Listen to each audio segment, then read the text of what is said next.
great. I was raised in a household where I wasn't even allowed to have like paint or crayons because it might make a mess. So when I had her,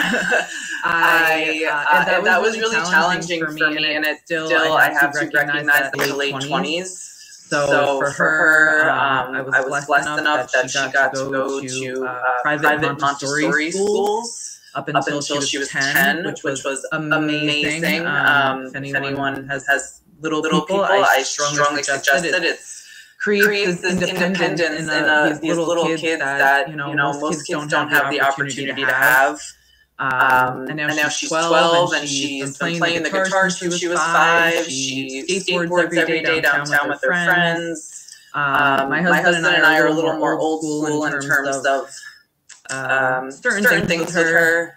COVID, I did not let COVID stop her in any way. She has been free to go out and live her life and do. I refuse to instill fear in her in that regard. She's healthy, she's a vegan, she's gluten-free.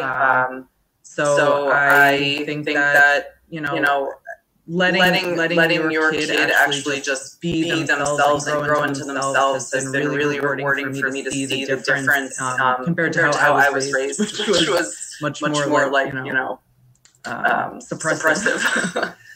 And she's hiking today, so I was hoping she was going to stay with me, but it's like beautiful all weekend, and the last thing I wanted her to do was sit in front of the computer. So she's hiking Three Sisters Falls with my family right now. That's all. Awesome. Thank you so much for sharing. How about you, Lindy? So, I am a mother of one. He's 3.5. I have raised three other children. I was a full-time nanny for a very long time. And so now that I have my own, my child is experimenting with gender. And experimenting and trying to find who they are. I am a human trafficking survivor, and so a large portion of my life is built off of fear keeps you alive. Being aware and fear keeps you alive. And so there's a really intense struggle with me because my family just moved to Washington to be with my son's father's family, or my child's father's family, and they do things like they steal bites off of their children's plates and go, not poisoned. And jail is a joke, and guns are toys. So those are. I'm having some really intense culture shock. I guess is the best way to phrase that. So that's where I am. And my child goes by Luca. And they may be in or out, like popping in and out. They're supposed to go on a hike with their cousins, but they haven't left yet. So. And the age of Luca again? He's they're 3.5 or so. They're very, very intelligent. They speak 5 languages and count to 135 was yesterday. And they do long division. Got it. Beautiful. Thank you for sharing. It's a really interesting struggle to remember that they're 3. Yeah. Especially with high intelligence. I got it. Thank you. All right. How about you, Trina? I am not a mother. Trina, okay, there you go. I'm not a mother. I don't have children. But I am here because of an interest in education. My last rotation for my OTA fieldwork was with children on the autism spectrum, and that was a very eye-opening experience for me, learning how to provide therapy for, the future, basically. Our future, our present, really our present, if anything. And it was not the easiest thing, and I learned a lot from it. And I continue to think that all of this is in preparation, whether or not I do have a child or not. I think it's imperative that as a collective, we are prepared to uplift the society by, being educated and learning different modalities and being able to get together and help each other. And so, yeah, I'm here for that. And I'm very interested to hear what everyone has to say, especially you. So, thank you. Thank you so much for being here. I'm just thrilled to hear and congratulate you, all of us, congratulate you for passing your exam and what that means for the future of children. So thank you so much for being here. Okay, so moving on to the slide a little bit about me. I want to tell you my story. And we not everybody has an opportunity to be a parent, but we've certainly all had the opportunity to be a child and to be parented in whatever capacity that is. So in my specific situation, my birth mother is mentally ill. And the whole process of giving birth to me sent her into a horrible schizophrenic state. So I was taken from her pretty close to right after I was born. And there wasn't really anyone to care for me at that point, so I went into foster care. And over some time, my grandmother was able to take me in. And really, when I look at the mother relationship that I developed as a child, it's mostly connected to my grandmother. So I have a lot of grandmother energy, and that's really what I tap into when I'm looking for strength in my own mothering. But because I didn't have a mother, I didn't have that nurturing or that foundation. I had kind of an interesting upbringing. And as my mother was in a mental health institution most of my childhood, I was also exposed to mental health just by having visits with her. A whole different world of mental health that my friends never got to see. They didn't actually, in the 70s when I was growing up, and the 80s, people with mental health problems were isolated and hidden from our view. And so I brought a different perspective to my friends that was no, there are other people that think other ways, and they're still part of us. And we need to, we have an opportunity to accept them and include them so that we can see diversity. And I knew that from a very, very young age. So I've always had a wide spectrum of friends and always been committed to a diverse needs, a diverse group of needs. I actually, as a child, I looked at that situation of not having a mother, and my perspective or my point of view was why me? Why didn't I have a chance to have this mother? Like, the one thing that I want in life is this relationship between a mother and a child. And I wanted to be a teacher because I wanted that connection with children. And it wasn't until just very recently that I completed this circle of why. And now I get that had I not had that experience as a child, I wouldn't understand the importance of what I see now, of what's needed for our future. And I really give so much appreciation and thanks to her now. And now I am connected to her and see her in all of her abilities and wonder.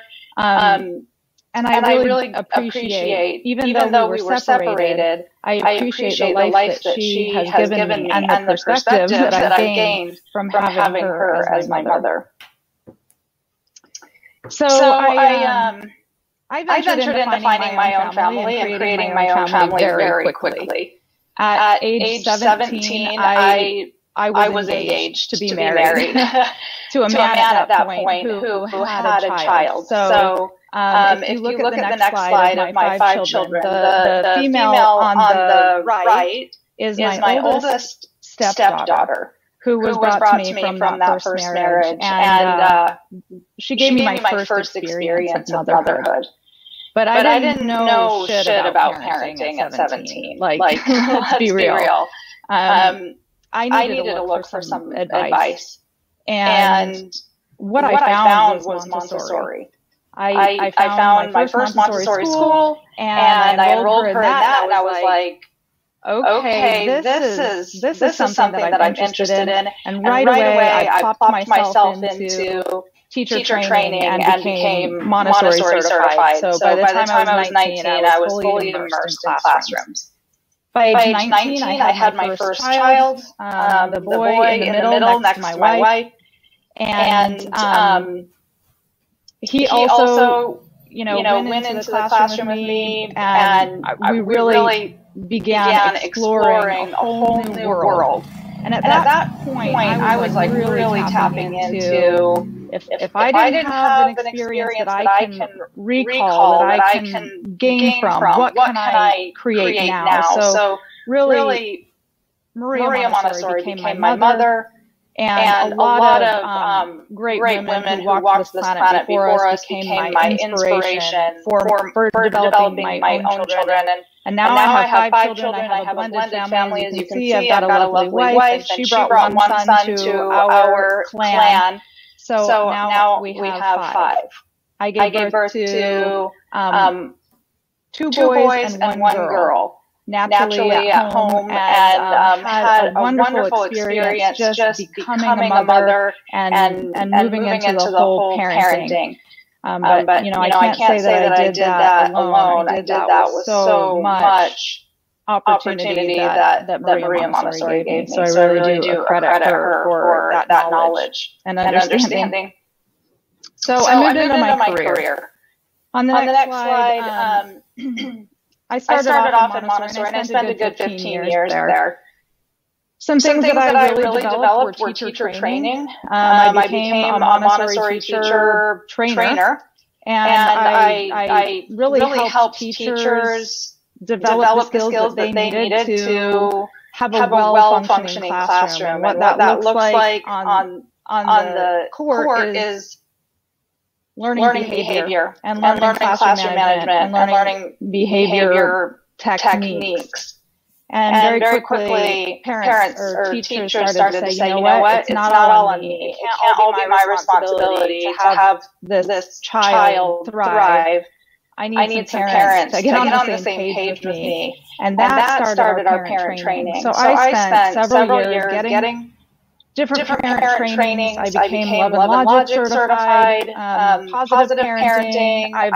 I've just worked a lot with parents, even through the court system, having parents that have to go through mediation, working with parents on finding solutions to make a more cohesive family. That's kind of the world that I played in, just that parent training and teacher training, and how to have a kumbaya experience in the world of education and parenting. But the demographic that fell into were a lot of special needs families. Obviously, this training is great for everyone, but as we know, there are higher needs in different demographics, and so schools that I was working with always had a higher special needs population. Which allowed me to develop and find programs for special needs. And what I ended up doing at a certain point in this process was finding federal money that could be reallocated into private schools for special needs services. And that became my craft. Like, I'm going to go get money, and I'm going to bring the money into the schools so that we can get the support that we need here. And it really allowed me to see that if I stay in a classroom and I just stay in this one little school, I can't get out into the world, and we can't like expand what I can see possible at this point. So I ended up leaving the Montessori sector and developing a business called ABS. Stands for Alternative Behavior Strategies. And it is a business that is very focused on the special need of autism. So we went to work to bring autism reform to the United States. And I was on the front line of that. 10 years ago, not all states approved autism being a covered therapy under your insurance plan. So families were having to private pay for a very expensive therapy that's needed just to function in life. Passing the autism reform was like, it was a big deal to me, and it really set ABS on a path that I couldn't have even dreamt of. So what that looked like in the beginning was I started off with a small group of families, and I expanded that to 3 states, 7 clinics. I had about 300 employees by the time I left in the span of 7 years, if that gives you any inclination of like the expansion of ABA services in the world, or at least in our country. I ended up selling that business at the end of 2017, and because we were being acquired by a larger organization and expanding even further. If you look up the company now, they're really thriving in an area of high need.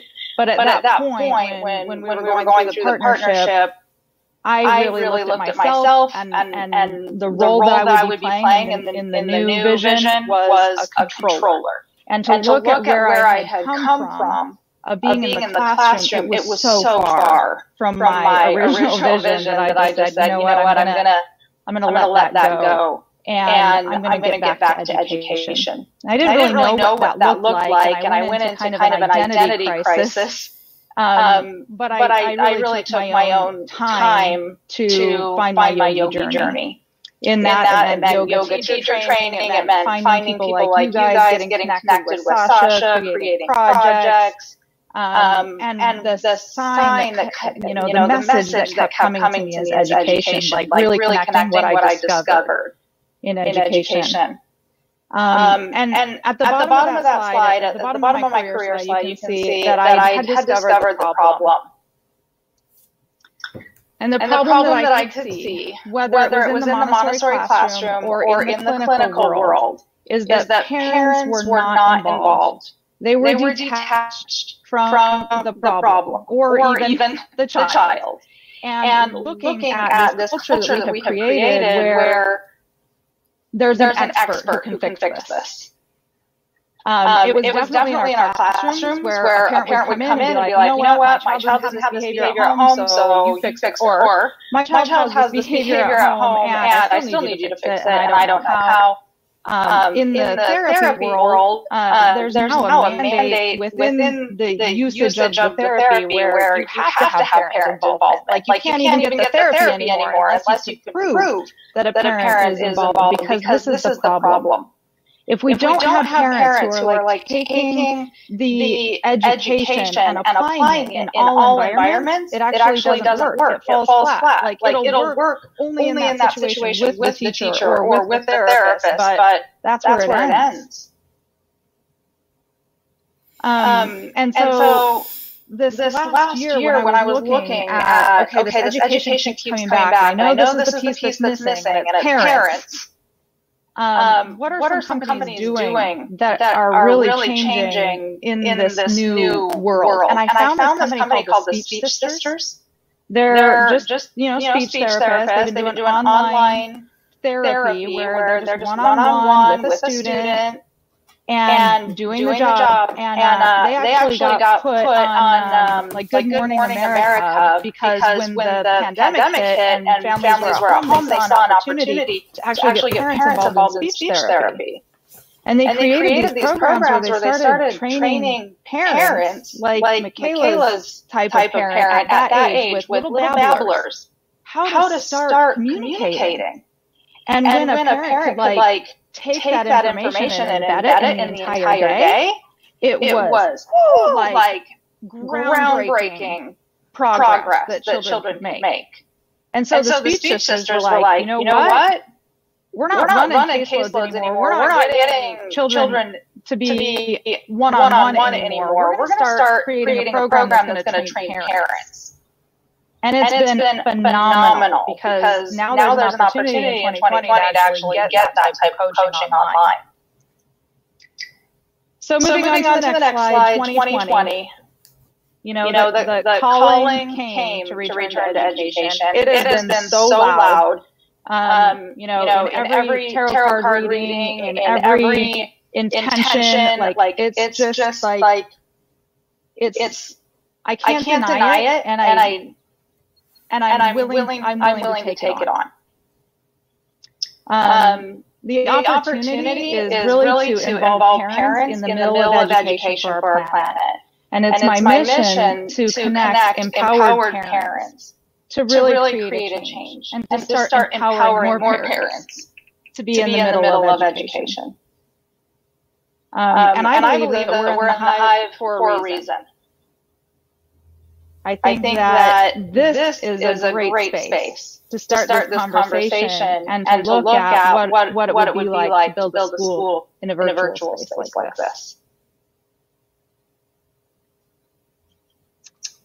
All right, so moving on to the next slide of here's what to identify. I've been looking at some main areas of what might be happening with your child. Just in education, or just because we're dealing with maybe Lindy, it's a transition in your environment, or maybe it's just changing your school setting. You know, so there could be different things going on, but the whole opportunity is to identify what the needs are. So the top four that I'm looking at are regression, attention, sensory regulation, and social emotional needs. We've got a ton of social emotional needs right now, right? So just dealing with like the feelings, the emotions of the state of our planet, even if there's not anything like tangible that's impacting the energy is impacting the children. You know, so understanding like the state of trauma that we're just experiencing and processing. The sensory regulation also kind of goes right hand in hand with that. And, you know, Trina, I know you did just really tap into this part, but we feel things somatically. And for sensitive bodies, they have sensory dysregulation that's happening. And so we work with OTs, which I was so excited to talk to you because I'm like, we need more OTs who can actually show parents how to regulate their bodies. It's such a big need for bodies to feel well. And when bodies feel well and we're emotionally sound, we can certainly hold more attention and reduce our regression. So I've got a quiz on that slide that is just it says tail the quiz. But you can take the quiz. The quiz will just help you identify which area is the biggest need for your child.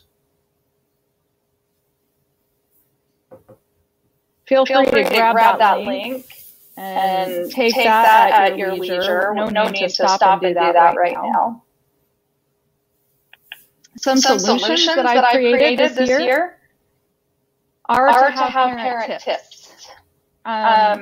what I've been providing is every single week we focus on one of those four areas, and we find a professional in the area who can actually speak about what to do for that need. So when we have ADHD awareness or mental health awareness or anything around social games, we want those providers to come and share with us, share with parents, like what's something that you can do. And we're building a YouTube channel that just has like a library of tips for parents based on these areas. And they're from professionals, not from me, but like looking at who can really contribute some great information for parents. And then we've also, I've got a miraculous team of experts that I brought on with me this year. Who have designed a collaborative evaluation. Now I've worked with a lot of professional psychologists and different types of therapists over the years, and to get them to collaborate on one type of evaluation has in the past been an impossible feat because they all get their training and their modality, and they all have their own language. So to collapse it and put it into one opportunity for a parent is like a dream. What we can do is offer an evaluation in 3 hours that's very extensive and really identifies what the needs are. And that's the piece that's like can really break open getting a customized plan for a parent so quickly. With right now, if you were in public school, a process that could take 6 to 9 months to get. And then as soon as we get into therapies, what we're offering right now is education therapy, which means like hands-on support with whatever that education is. Like Drew, I know you said the struggle with math. So if you could have an educator come on with you and really support your child through her math activities, give her strategies, what would that do for her? We also have occupational therapy that's being done online and in centers, and we're creating satellite locations to actually go in and do more occupational therapy, and then speech and language therapy. So those are our main areas, but we're also looking at the counseling aspect. So when anybody asks, like, what are we doing? There's a name for it in public schools called compensatory services, which means I actually qualify for a special ed class. And that's what we're doing now virtually.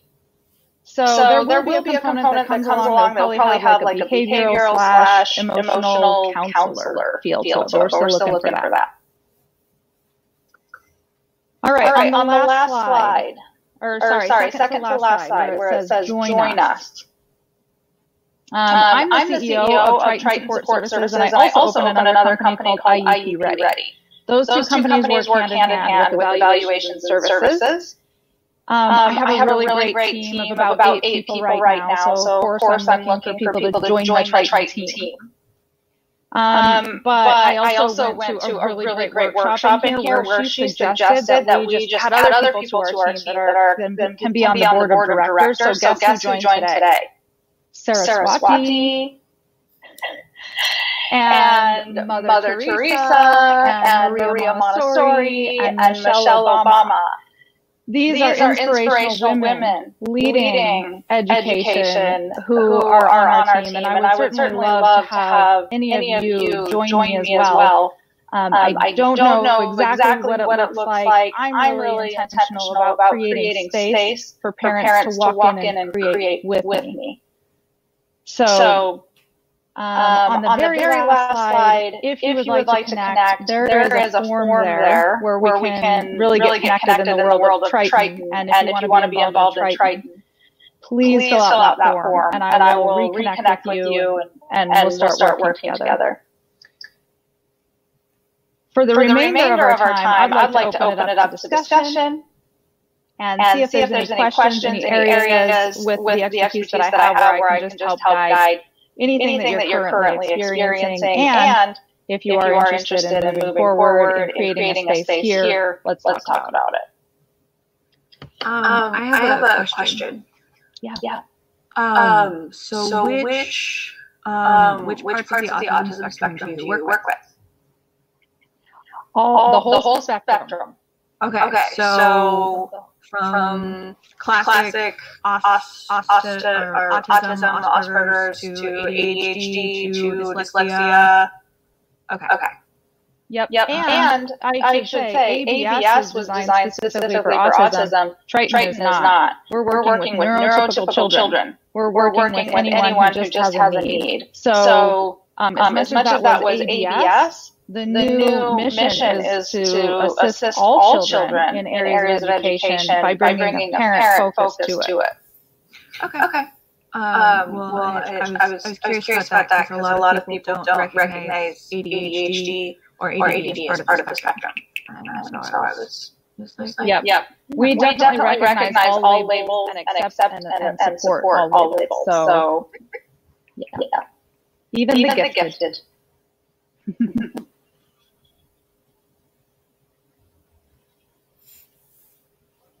Any questions or things that you guys are needing some parenting support with your children? I just not personally. I mean, we homeschool now, mostly because Kai is not vaccinated. So, but I just wanted to say that I am so happy that there are people like you out there because I've noticed Kai's older than Luca and Martin. And she's in 10th grade. And over the last year, because of COVID, I've watched her parents who have kids in regular public school. They're like drowning out there. And I'm very lucky that the program that we use, I have a great education specialist who check in all the time. But I feel so badly for these parents who, it's like they're stuck home and they're frustrated. Their kids are stuck home and they're frustrated. These parents have no support even from the school. And I know people who are teachers, and even the teachers aren't getting the support they need all year. They said we were just kind of thrown out there. Here, have a computer, have at it. And I just think it's so important for people to know. Like, I'm going to share your information with so many parents because, I might not be in their footsteps, but I can see their frustration and their loss. And I just wanted to say thank you because I think it's really important that there's people like you out there to help these parents navigate through this. Thank you. And please know that we're partnering with schools. So if you find like there's a whole school that just needs support, like to help bridge the gap, we can support any curriculum. So if you see that there's like a whole group, connect the whole group with us as well. And thank you for connecting. So I have a question, especially because, I know personally for me, like OTs can only, they're only certified in certain states and certain places. Are you looking for people broadly, like across the country, or is this specifically in California? What's your, I guess, geographic parameters, if that makes any sense? And that way I can, like, if I know people in other states or here in California, I can send them to you because I know a lot of therapist friends, also looking for work, and also very, very, like, I find them to be very, like, willing and talented, and also looking for resources. So, and for us as OTs, we're always trying to, like, get everyone together to do therapy. So. All right. To answer that first question, we're really centrally located here in San Diego. And this is our first area where we're seeing if there's a parent need. Obviously there is. But we're more focused on connecting with schools in the North County corridor from Rancho Bernardo out to Encinitas. And then we're also connecting with a lot of private schools. A lot of private schools that just don't have a compensatory service package. So that's where the satellite option is opening up, where schools have unutilized space and they're actually gathering in their school. Now, for those schools that are not meeting on the ground and they're just completely virtual, we're doing therapies in the virtual space. So that's, I've got one therapist in the clinic or at home, and then I can have a child come in either at their home or in the clinic if they need hands-on support. So it's really any and all of those options are available. I do have a couple therapists that I've hired outside of the state of California, and we just have to work with licensure. So if they want to work with a student who's in the state of California, they have to be licensed in the state of California. If they want to work with a student, we've got several students now in the state of Utah. So some of our opportunities will be to get licensed in more states. And yes, there's a great opportunity for you to come work with us as we grow. We're definitely, as much as we want to help parents, we also have a great desire to work with educators and those in the therapy space to help them with collaboration and give them a real career path that has no ceiling. That sounds amazing. And I will definitely be more in contact with you talking about this stuff, because I'm looking definitely me to take the NBCOT. But other than that, yeah, still looking and also wanting to let my friends know and let my cohort know, because we've had a lot of really I've got a really great seasoned OT supervisor right now. So I'm just contracting to be any student support. That's awesome.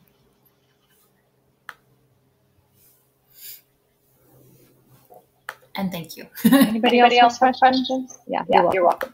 Well, I have a really little son, and he is already been expressing and showing to me that he's got specific needs around like emotional regulation.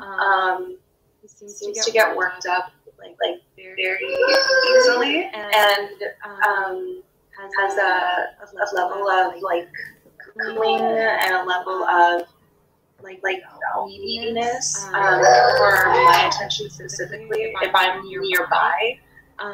So he's one, but I guess I'm curious, what are the best ways? You have the quiz, so I'm excited to take that.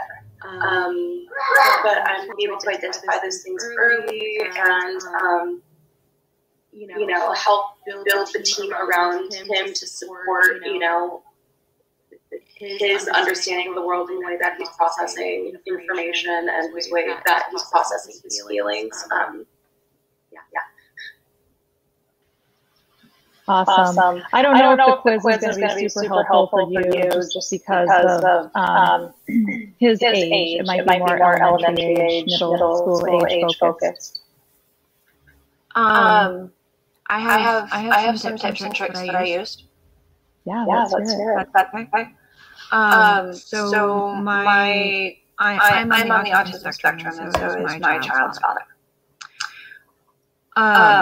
Just like putting that out there real quick. So one of the things that we started doing at about 6 months was we did a lot of baby sign. And we did what are your needs? You would ask him, what do you need? And what do you want? So he needs a diaper change, but he wants a drink. And we clarified those because the biggest frustration for children, at least with my son, was that they didn't feel like they were understood. So we did English, French, Spanish, and sign. Because that's the best ways. My child's father has a thing where they don't think in English. And so we provided lots of different languages to pick from to communicate in. And sometimes my child had selective mutism, so they would mouth a word thinking they had said it. And so we would go through and we would do milk, or please, or all done. And the thing that we spent the most time doing was respecting that my son had choice. Because when they're that young, they can still have choice. They still have opinions. They still have things that they want to do and things they want to understand. And so the best way I found to work with my child with is, no, I want my mom right now. Or no, I want this right now, was to actively honor their choice and acknowledge it. Like I would lay out clothes every day, and I'd be like, here are the outfits. Which one do you want? And then my child could pick. Do you want this or that for dinner? Do you want mom or dad? And if you incorporate the sign with them each time, it increases their vocabulary, and it changes how they. It gives them more independence, like if that makes sense. It really helped shift my child to being independent. Sorry to ramble. No, that was great. Thank you so much for sharing that. And the biggest thing that I heard out of your share was the importance for communication. Like your child's trying to communicate something, which is why there's the meltdown, but doesn't have the words, it's just a reaction. So putting the language to that reaction will actually help them identify what he's experiencing. So when there's a big cry, oh, it hurts. Ouch, it hurts. Or you walk away and feeling sad. It's like, oh, sad. It's feeling sad. Putting the language to the emotion will actually help them identify to then one day be able to express, I'm feeling sad, Mom. And then you can be like, oh, you need a snuggle. Or I'm feeling frustrated because I can't play with that toy. And then you can start interjecting some choices. One really great thing to notice, though, is his stage of development. And in this stage of development, his brain is not yet fully separated. He can't create full memories yet. And one good indicator that will tell you when his brain is actually forming those connections is when he starts really using one hand dominantly. And really start forming a few word type of sentences. That will tell you his stage of development is at a place where there's some actual communication that's ready to be implanted. Before that, he's connected to you. And he doesn't see a separation between you and him. So a lot of the reaction when we're looking at the emotional regulation is just coming from that separation and needing you to be his foundation.